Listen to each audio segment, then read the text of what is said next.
800 aqui em Campo Grande, e aí a gente pegava e expandia o que a gente chama de amostra, né? Que é você pegar um pouquinho de casas que tem as características gerais da cidade e expandir para a cidade inteira para poder falar, olha, o censo mostrou isso aqui, por exemplo, em 2000, né? Até agora em 2006 algumas coisas mudaram, por exemplo, o perfil econômico de Campo Grande mudou um pouco, o pessoal ganha um pouco mais, né?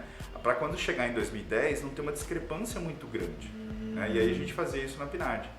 E aí na PNAD a gente, como a gente vai na casa das pessoas, a gente pega N histórias, né? Sim, exatamente. Então assim, são histórias de aprendizado, de entender, das pessoas ensinarem pra gente uma série de lições de vida, histórias de... algumas assustadoras, algumas mais engraçadas, algumas presepadas também básicas, que eu estava contando pra vocês no caso passado. Sim. Né? Mas assim, tem algumas muito emocionantes, inclusive, né? A gente, por exemplo, em 2007 a gente foi a uma casa, e aí o pessoal questiona muito essa questão do hoje, tem outro nome, mas antes era o Bolsa Família. Sim. E aí o Bolsa Família, cara, na verdade o pessoal acha que é muito dinheiro, mas ele sempre foi uma merreca, é uma quantidade de dinheiro pequena, Sim. que serve para auxiliar as pessoas, né, para sair ali daquele ponto em que eles estão. E a gente estava no caso de uma senhora, que era ela e o marido com uma perna a menos, ele tinha perdido a perna num acidente, e aí a gente vai conversando com eles, né, e aí ela vai contando pra gente, por exemplo, que a renda dela vinha do Bolsa Família, que eram R$86 na época. Nossa. E vinha de ela lavar roupa para os vizinhos. Sim. E ela não podia sair muito de casa porque o marido era alcoólatra e ela precisava dar uma vigiada nele num tempo. Só que de vez em quando eles recebiam uma parte do salarinho dela lá de limpeza de roupas, ela liberava uma graninha para ele tomar as cachaçinhas dele. E aí a gente fala, putz, né? Já é uma história muito doida, né? Sim. Aí ela vira pra gente e fala assim, não, porque eu sei que ele é alcoólatra, né? Mas quando ele volta, eu vejo que quando ele volta alterado, e eu preciso conversar alguma coisa muito séria com ele, eu espero passar o dia, eu olho pra ele com uma cara muito específica, ele sabe que eu quero falar com ele no outro dia, e aí a gente vai dormir, no dia seguinte a gente resolve o problema que a gente tem que resolver. Cara, é uma maturidade. Pois é. Que eu fiquei, assim, a menina que tava com a gente fazendo pesquisa, ela saiu pra chorar, dentre as várias histórias que a gente ouviu dessa família que foi essa, né? Sim. E aí o rapaz era de uma família que tinha grana, que tinha meio que expulsado ele, porque ele era bastante responsável por algumas coisas, ele tinha perdido a perna, tinha entrado em depressão por causa disso, e aí ele não conseguia mais trabalhar. Acabou indo pro álcool, né? Exatamente. Essa senhora, que tinha uma pequena diferença de idade pra ele, ela meio que adotou ele como marido e tal, mas começou a cuidar dele e tal. Era uma relação de cumplicidade, assim, muito exemplar entre os dois. Caramba. Então tem de tudo um pouco de história quando a gente vai fazer esse tipo de pesquisa, né? Eu estava até te falando daquela outra história da moça que é um exemplo assim de superação de vida, né? Ela tinha sido, a gente estava num desses bairros bastante pobres aqui de Campo Grande, um desfavelamento. Sim. E aí, não, o dela ainda não era desfavelamento, era ainda uma favelinha. E aí ela tinha sido espancada pelo marido, né? Ah, ela sofria então violência doméstica pelo... doméstica. Entendi. Tinha um filhinho de acho uns 3, 5 anos mais ou menos. Com esse rapaz, com esse moço. Isso. E aí ela, um dia lá que o cara resolveu passar do ponto lá, ela mandou o cara, expulsou o cara de casa. Falou, vai embora, chega. Exatamente. E aí o cara bravinho, né? Pegou, levou quase tudo que tinha na casa e largou um freezer pra ela. Mentira. Acho que ela largou um freezer no sofá, alguma coisa assim. Nossa. E aí ela virou e falou assim, putz, e agora? O que eu vou fazer, né, cara? Com um freezer no sofá. Ela falou, vou fazer gelinho. Gelinho? Geladinho, aquele saquinho, né? Sacolé. E aí ela começou a fazer aquilo, vender pra comunidade em volta, fez uma graninha. Tinha também ela é um exemplo do que o pessoal fazia, né, no Banco de Bangladesh, que é a base do Bolsa Família, né? Você dá um pouco de dinheiro para a população Sim. faz render a economia ali, gira e pega mais dinheiro emprestado. O Bolsa Família não funciona igual, mas é a mesma ideia, né? Ela recebeu o dinheiro, fez os gelinhos com isso, massa, vendeu ali pra galera. Conforme ela foi se informando, ela descobriu que tinha um curso de confeitaria de bolos, né, na região de Graça. Aí ela foi, fez o curso, aprendeu a fazer bolos mais simples, começou a fazer os bolos, comprou, obviamente, um forno para fazer os bolos. Sim, foi melhorando, né? Foi evoluindo. Um forninho parcelado ali no carnê, né? E foi evoluindo. Foi fazendo os bolos, vendendo pro pessoal. Descobriu que tinha outros cursos mais complexos para fazer. E ela estava buscando uma vaga num curso de culinária, porque ela queria se mudar, acho que era pro Chile. Nossa! Para aprender culinária de lá. Eu falei, caramba, excelente! Meu. E aí, assim, você vê, né? A pessoa pega de uma dificuldade gigantesca, né? Vislumbra que tem que se virar para poder cuidar do filho. Sim. E ela entra num processo em que ela cresce, né? E vai atrás de um sonho. Exato, né? Eu achei fantástico. Ela sai de lá emocionada. Ela assim, transforma ali uma necessidade num sonho, né, Fernando? E a gente tava até conversando sobre essa questão de que às vezes a mulher tem essa garra de, poxa, tem alguém que depende de mim, eu tenho um filho aqui, é uma pessoinha, uma criança que depende muito do que eu vou fazer por ela, né? E às vezes o homem não tem esse negócio porque ele se dá o direito de, não, vou abandonar, vou seguir minha vida, porque é a mãe que tem que cuidar, né? E aí a gente sempre vê que essas histórias geralmente são com mulheres, né, Fernando? Pois é, acaba que a gente tem essa, infelizmente, né, a gente tem um estímulo da sociedade, esse perdão do pai para largar os filhos e dane-se, né? A mãe não, a mãe ela tem um compromisso muito mais. Sim. Né? E se você fosse olhar mais ou menos ali a questão humana, na verdade o amor e o zelo pela prole é uma característica humana, não é uma característica feminina ou masculina. Sim. Né? Só que como a mãe não tem o perdão da sociedade para poder largar, ela se vê muito mais presa aos filhos e busca muito mais, né, uma estrutura, uma qualidade de vida para as crianças e tal. E às vezes você sacrifica muito, exato, né, para dar para os filhos um bom futuro. Mas hoje você tem contato com ela, você sabe como que ela tá? Você já tá no Chile, na França, já tá voando por aí? A gente era muito juvenil na época e eu não tinha sacado. Eu podia ter pegado o contato e tentar manter para ver como é que a pessoa foi. É o tipo de história que é legal você lembrar depois, né? Por exemplo, a gente vê várias pessoas, voltando àquela história do recenseador, né? A gente vê várias pessoas famosas que foram recenseadores e que relembram histórias que tiveram algum papel na vida, né? Então você vê ali, eu não vou ter exatamente a história, mas a Ana Maria Braga já foi recenseadora. Mentira! O Pedro Bial já foi recenseador. Que massa! Eu, depois de 4 anos trabalhando no IBGE, descobri que meu pai tinha sido recenseador, né? Ele escondeu, sei lá, por 4 anos de mim, não sei porquê, cara. Caramba! E aí, se você for conversar com o pessoal à sua volta, você vai descobrir que muita gente já foi recenseador do IBGE, porque é muita gente trabalhando. Sim. Né? Esse ano, por exemplo, a gente tem 180 mil vagas só de recenseador para o Brasil inteiro.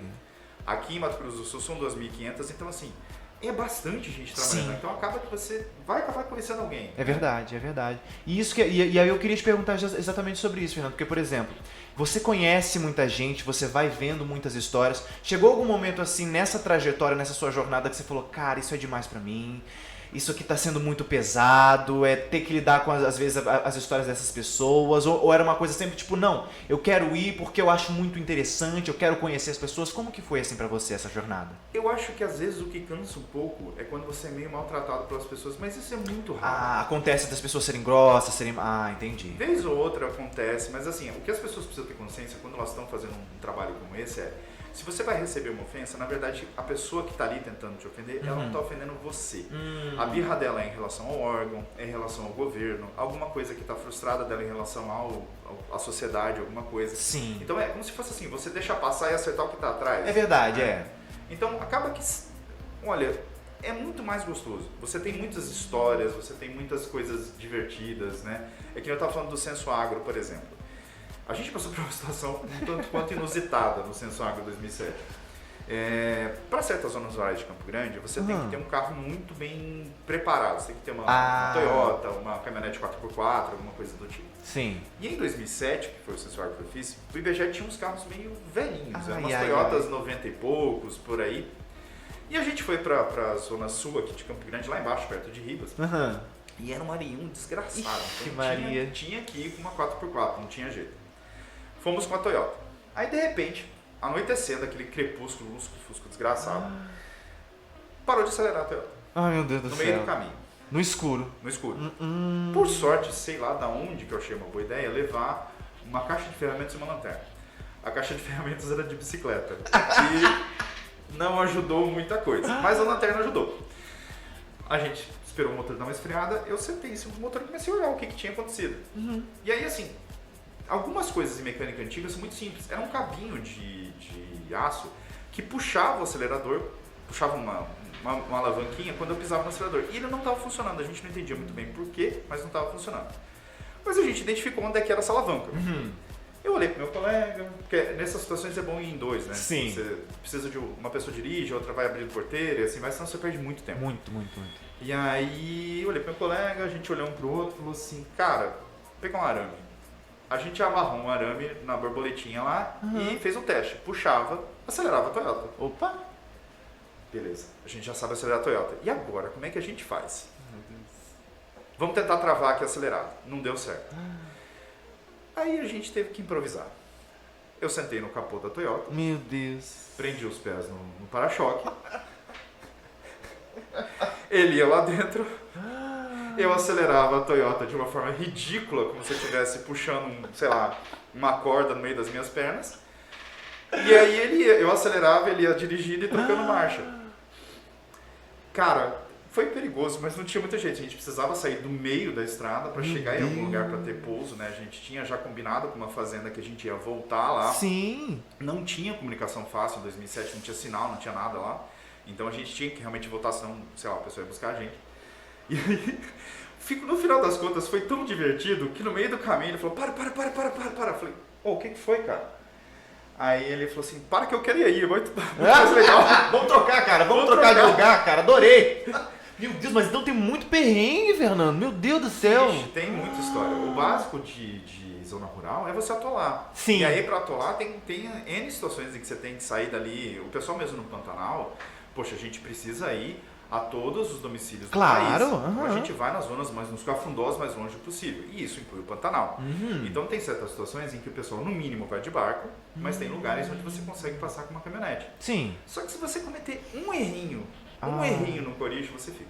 Caramba. E aí, às vezes, assim, o pessoal teve caso no Censo Agro 2017 agora, do pessoal ter que andar 15, 16, 20 quilômetros para poder chegar numa fazenda, para poder ligar para uma outra fazenda, para outra fazenda e buscar com o trator o carro. Nossa, então tem que ir prevenido pra tudo, assim, né? Você tem que antecipar tudo que pode acontecer numa situação dessa, né? Não, e a gente ainda tem uma sorte enorme hoje, que a gente tem celulares com bússola, Exato. com GPS, com um monte de coisa. Imagina o pessoal que na década de 90 fazer isso, né? Que era tudo na mão. Meu Deus do céu.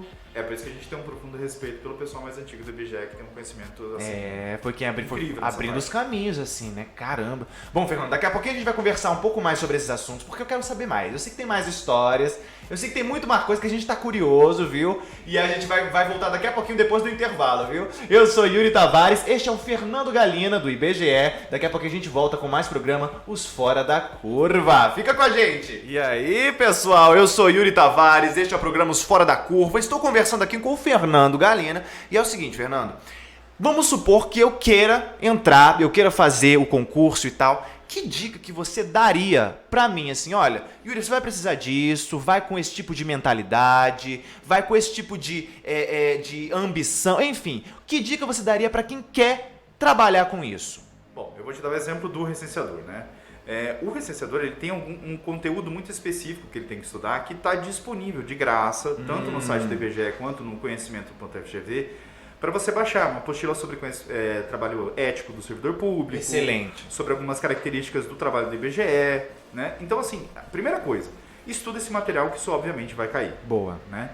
Senta, estuda um pouco, vai com calma na prova. Quem quiser fazer, pode fazer as duas provas, porque o agente censitário supervisor e o recenseador no mesmo dia, mas em horários diferentes. Então dá para fazer. Então, se você quiser fazer os dois, né, pega uma graninha ali, junta e vai fazer os dois, porque não passou num, faz o outro. Sim. Vai que passou, né? E outra, os conteúdos vão ser um pouquinho diferentes, às vezes você tem mais facilidade para uma prova do que para outra. Exato. Né? Agora, eu falei da questão do dinheiro, mas também tem uma coisa importante. Tem isenção, tá? Quem está cadastrado no CadÚnico, né, o pessoal que está ali no CadÚnico, eles podem pedir isenção, tá? E também doadores de medula óssea podem pedir isenção. Boa. Então, assim, tá cadastrado no SUS, no Hemosul, bonitinho, como doador de medula óssea, você entra como uma das pessoas que pode pedir isenção. Né? Excelente. Então, assim, é uma graninha que você economiza, porque claro. A inscrição do recenseador é R$ 57,50 e a inscrição do ACS é R$ 60,50. Já é uma economia. Sim, né? Exatamente. Dá pra fazer muita coisa com isso. Dá pra tomar algumas coisinhas, não é, Fernando? Dá pra dar uma descansadinha, né? Aproveitar, relaxar um pouco, né? Vamos supor que eu passei. Passei na prova. Consegui entrar, consegui passar, vou trabalhar. Que dica que você daria pra mim? Assim, olha, Yuri, tenta fazer isso, fazer aquilo. Se alguém falar alguma coisa pra você, não se sinta dessa forma. Qual dica você daria pra quem conseguiu? Vamos começar do princípio. Boa. Tá? Porque tanto o recenseador quanto a ACS vão ser treinados. Vai ter um treinamento. Tem um treinamento. A gente precisa preparar a pessoa. Porque, por exemplo, Não é só a pessoa estar na casa dela, na casa ali que ela é moradora. Sim. A gente precisa saber, por exemplo, se ela é um morador efetivamente ou se ela só está temporariamente ali. Então tem alguns conceitos que o IBGE pega que a gente precisa trabalhar muito bem para a gente não correr o risco de colocar a mesma pessoa 2 vezes em casas diferentes. Ah, entendi. Né? É verdade. Então assim, primeira coisa, vai fazer o treinamento, leva o treinamento a sério. Boa. Porque vai dar muito mais trabalho depois se você tiver que ficar reaprendendo as coisas. E o recenseador tem um fator extra. Quando ele faz o treinamento também é classificatório. Então, além dele ter classificação ali no final do concurso, ele tem também o treinamento classificatório. E quem fica melhor posicionado pode escolher o setor antes dos outros. Excelente. Então você pode pegar, por exemplo, um setor do lado da sua casa. Você pode pegar o setor da sua casa, se você ficar bem qualificado. Então você levanta de manhã, toma um café da manhã, coça a bunda, né? Levanta, vai tomar um banho. Oi, pai, deixa eu conversar com você rapidinho. E aí veste o seu uniforme bonitinho, porque a gente vai estar todo caracterizado, Claro. com colete, crachá, o DMC, que é o perninho, e vai fazer a coleta do seu vizinho. Você começa pelo seu vizinho, vai indo, avançando e pega o seu setor censitário. E o setor censitário é uma divisãozinha pequenininha do bairro, que tem mais ou menos 300 domicílios, Sim. que é o que o recenseador tem que fazer para ganhar o dinheirinho dele. Ah, tá. Ele faz um setor censitário, fecha o setor censitário, ele recebe o dinheiro que vale, né, para aquelas 300 casas feitas do censo. Então, ele vai ganhar, por exemplo, no caso do recenseador, por entrevista que ele fizer, por casa que ele visitar, por pessoas que ele recensear. E aí muda um pouquinho também, porque tem 2 tipos de questionário, que é um questionário rapidinho, que você faz em 5, 7 minutos, que é o questionário básico, e um questionário um pouquinho mais longo, que é o questionário amostra, que tem 70 perguntas, e ele demora um pouquinho mais, são uns 20 e poucos minutos para fazer numa família média. Tá. Então assim, outra coisa, se você faz obviamente mais amostras, você ganha mais dinheiro. Só que não é você que determina. Quem determina é o próprio software do IBGE que faz essa divisão. Né? Entendi. Então, é como se fosse bater meta mesmo, então, né? Exatamente. Por quê? Aí entra a segunda dica. Né? Eu tive casos, por exemplo, eu trabalhei no censo em 2010 em Dourados. E a gente tinha um recenseador lá que ele trabalhava na zona rural. Tá. Então o que ele fez? Ele tinha acabado de se formar, acho que em agronomia, se eu não me engano, já tinha uma noção mais ou menos do campo e falou, cara, eu vou juntar um dinheiro aqui em 3 meses. Tá. Em 2010, esse cara ele saía de Dourados, ele passava dias na zona rural, mas ele trabalhava bastante, ele se dedicava bastante. Não era uma pessoa que, obviamente, vai se matar de trabalhar, Claro. mas ele se dedicava com afinco e tinha um profundo respeito pelos entrevistados, ele conversava com as pessoas com muito jeito, então ele tinha bastante facilidade para ter acesso às pessoas, mas ele tinha essencialmente dedicação. Entendi. Em 2010, esse cara tirava 4 mil por mês. Caramba! É Então, excelente. Hoje seria bem mais. Uhum. Né? Porque a gente tem todo o processo inflacionário de lá pra cá e tal. Então, assim, o cara que se dedicar, ele vai realmente tirar uma boa grana, entendeu? Caramba. Então, primeiro, se dedica no treinamento para você poder ter uma boa posição e poder escolher onde você vai trabalhar. Se você tiver facilidade em fazer na zona rural, tiver assim afinidade com isso, vá também, porque tem mais dificuldades, mas em compensação você recebe mais. É tudo proporcional. Quanto Sim. mais difícil um bairro, Claro. quanto mais difícil um setor censitário, melhor você é pago. E aí, obviamente, se você se esforçar mais, você consegue pegar mais de um setor censitário por mês. Você pega às vezes um numa semana, outro na outra, um outro depois de 15 dias, e você vai acumulando os pagamentos e recebendo esse dinheiro, né? Saquei. E olha, gente, sinceramente, 4 mil já dá pra comprar meio litro de gasolina, não dá não? Dá Acho pra que comprar não, aí. Não, ainda é pouco, talvez né? meio quilo de tomate. Ah, tá. Aí já dá, né? Já dá. Não, 4 mil já dá, gente. Dá pra fazer aí um lanchinho vegano, pelo amor de Deus, né? Comprar ali um arrozinho, um feijãozinho. Dá pra comprar. Só não dá a carne não vai rolar, tá, gente? Mas e aí tá bom, beleza. Consegui passar, se deu essas dicas, mas e aí essa questão, por exemplo, de que a gente chega numa casa e, poxa, às vezes uma pessoa trata mal, às vezes uma pessoa tá... Essa é a questão de relevar mesmo? Cara, não vou levar pra mim, eu tenho que fazer meu trabalho. Como que você lidou com isso, por exemplo? O que a gente fazia muito assim, tem vezes que aquela ofensa que a pessoa tenta fazer dá uma batida na gente. Ah, tá. Mas assim, no final das contas, a melhor coisa a lembrar normalmente quando você vai pra um lugar desse, a pessoa tá revoltada com alguma coisa, ela não tá revoltada contigo. Tá, tem que ter isso em mente, Primeira coisa, então, ela né? nem te conhece, É. né? Então como é que ela vai estar revoltada contigo? Então era muito comum que a gente recebesse, sei lá, por aí, a cada 300, 400 entrevistas, a gente tivesse uma pessoa meio revoltadinha no meio. Tá. E aí essa pessoa estava chateada com alguma coisa, ou era com o governo atual, ou era com o governo local, ou era, sei lá, com órgãos públicos em geral, porque às vezes tinha algum problema com o INSS, e aí mistura tudo. Então, assim, a pessoa está ofendida com alguma outra coisa. Claro. Então, o que eu tentava fazer? Eu tentava me lembrar que ela não está brava comigo, ela não está enraivecida comigo, ela está brava com alguma outra coisa de fora. Então, deixa a ofensa passar reto. Deixa o IBGE levar essa porrada ao invés de você levar. Porque é o IBGE que está sendo ofendido ali, não você. Querendo ou não né? Uhum. É óbvio que tem situações raríssimas. Por exemplo, eu tenho 15 anos que eu estou no IBGE, eu passei por uma situação só dessa até hoje. Que a pessoa começou a falar um monte de coisa. Eu falei, olha, a senhora está me ofendendo, vou ter que chamar a polícia do jeito que a senhora está fazendo, né? Daqui a pouco a senhora vai ter que vai me bater aqui, né? E ela falou, não, pode deixar que eu chamo a polícia aqui, não sei o que, não sei o que. Eu falei, por mim, se a senhora chamar é melhor.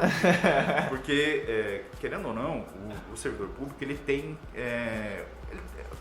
como qualquer ser humano, enquanto o ser humano está trabalhando, ele tem que ser respeitado no seu trabalho. Total.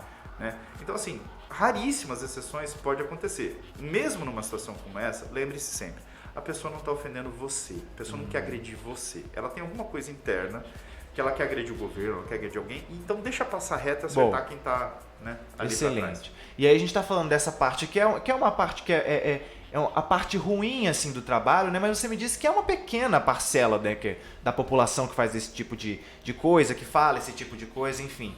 Vamos falar das coisas boas também, então, né, Fernando? Porque você estava me falando que existe muita coisa gostosa de se trabalhar com isso. A gente conhece pessoas, você conhece várias histórias, você vive muita coisa, né? Então, assim, quais são essas delícias de se trabalhar com isso? Bom, primeiro que você conhecer várias pessoas diferentes, você ouve várias histórias diferentes. Sim. E algumas fazem muito bem pra gente. Tipo aquela história da moça. Exato. Né? Inspira, né? Inspira. Gente, sabe? Você sai dali falando, putz, vale a pena trabalhar nisso. Que sabe? legal.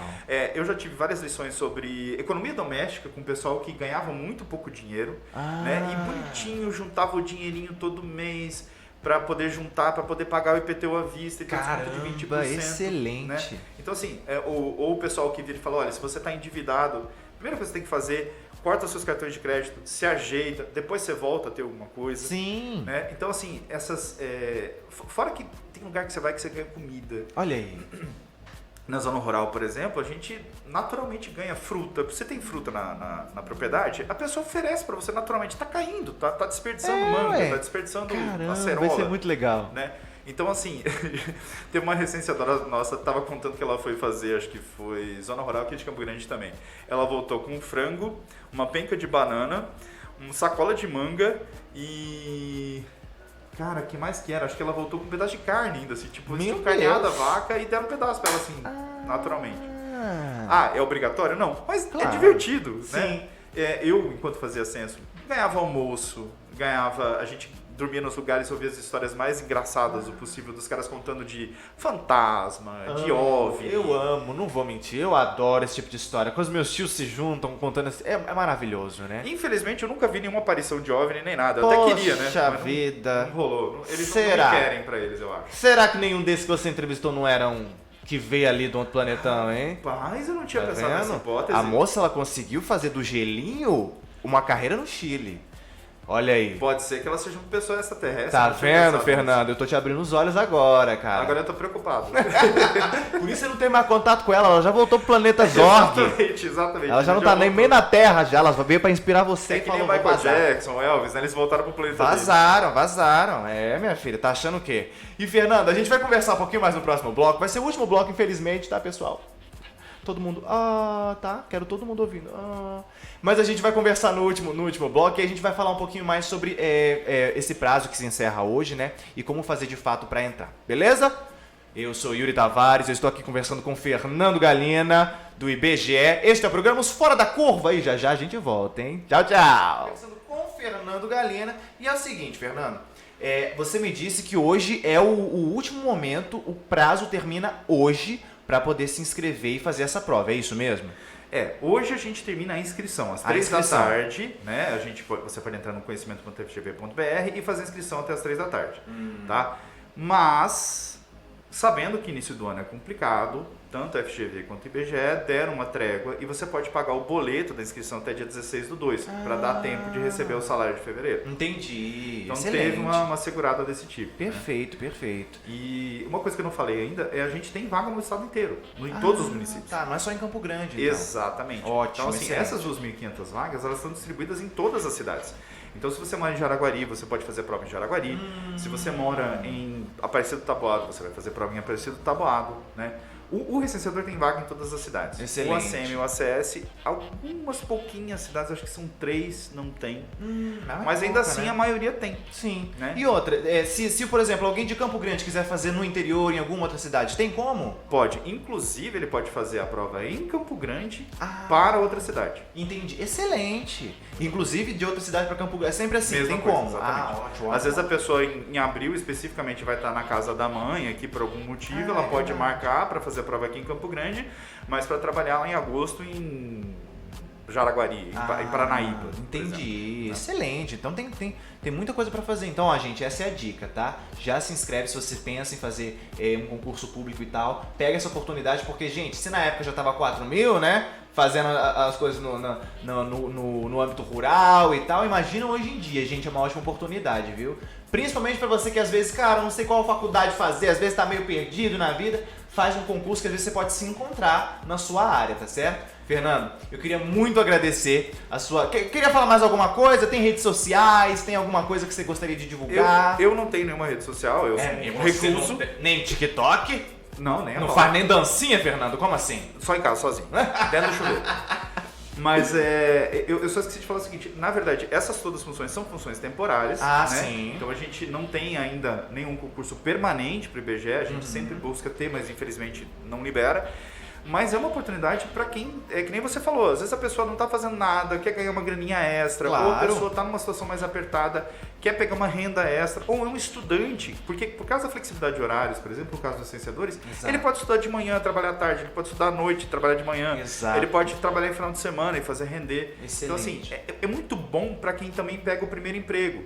Não tem aquela história de, precisa de experiência. Pronto. Então, não precisa de experiência nenhuma para ser licenciador, precisa se dedicar, fazer um bom treinamento. Tem treinamento lá. E já ganha uma experiência para poder fazer um próximo emprego. Tá vendo só, gente? Então só tem a ganhar, viu? E é isso, assim, basicamente, você entra e você pode descobrir uma série de potências que você às vezes não sabe, né? Às vezes você pode descobrir que você gosta muito de conversar com pessoas, pode descobrir de repente um psicólogo, de repente, enfim, você pode descobrir muita coisa, né? A gente tem um caso real desse, né? A gente tem uma jornalista que ela ia fazer originalmente medicina, tava fazendo um cursinho, foi fazer recenseamento, falou, não tem nada para fazer, tô fazendo cursinho, quero ganhar um dinheirinho.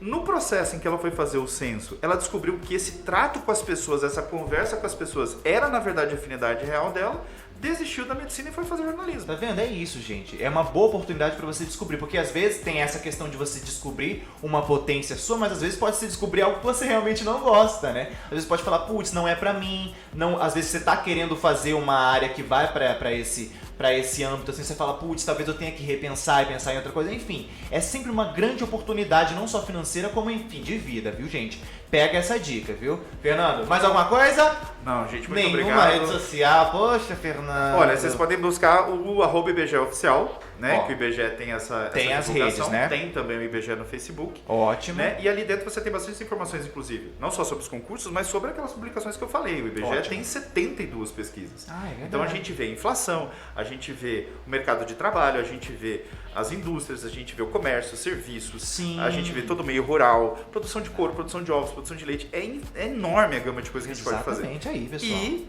serve isso não só para o pessoal que é universitário, para poder fazer pesquisa e poder ter trabalhos acadêmicos de boa qualidade, mas às vezes para a própria população que quer falar, olha, o censo, por exemplo, é magnífico para isso. Eu quero montar uma clínica de fisioterapia para idosos. Entendi. Você vai olhar os bairros que tem mais idosos, que tem uma renda que seja adaptável, e você consegue direcionar, falar, é melhor eu montar ali em tal bairro. Excelente. É basicamente você fazer uma pesquisa de campo ali para você descobrir se que já está pronto, a gente fez para você. Exato, né? Para saber se o seu negócio vai prosperar, existe a chance. Então, gente, olha aí, dá uma olhada, tá? E outra, nessas redes sociais do IBGE, tem esses links para se inscrever e tal, tem tudo lá. Tem, na maioria deles tem. Beleza, então excelente. Gente, essa é a dica de hoje. Não se esquece que às 3 horas já encerra essa inscrição, tá? Então, cuida aí, beleza? Fernando, quero agradecer, muito obrigado pela presença, pela conversa. Se precisar mais vezes, volta aqui que a gente tem... Eu sei que você tem muito mais história pra contar, não tem? Não, vai com lembrando certeza. e vem contando pra gente sempre que você quiser, tá certo? Não, e a gente traz mais gente com história esquisita. Com certeza. Excelente, boa. Fernando, muito obrigado, viu? A gente fica por aqui com essa entrevista. Tem mais programas Fora da Curva daqui a pouco, tá certo? Eu sou Yuri Tavares. Aí vamos fazer o seguinte, Fernando. Eu vou falar eu sou Yuri Tavares. Você fala eu sou o Fernando Galina. E aí eu falo que nós somos os Fora da Curva. Vamos fazer assim? Joia. Então beleza, ó. Eu sou Yuri Tavares. E eu sou o Fernando Galina. E juntos nós somos os Fora da Curva. A gente fica por aqui com a entrevista. Muito obrigado, Fernando. Tchau, tchau. Obrigado.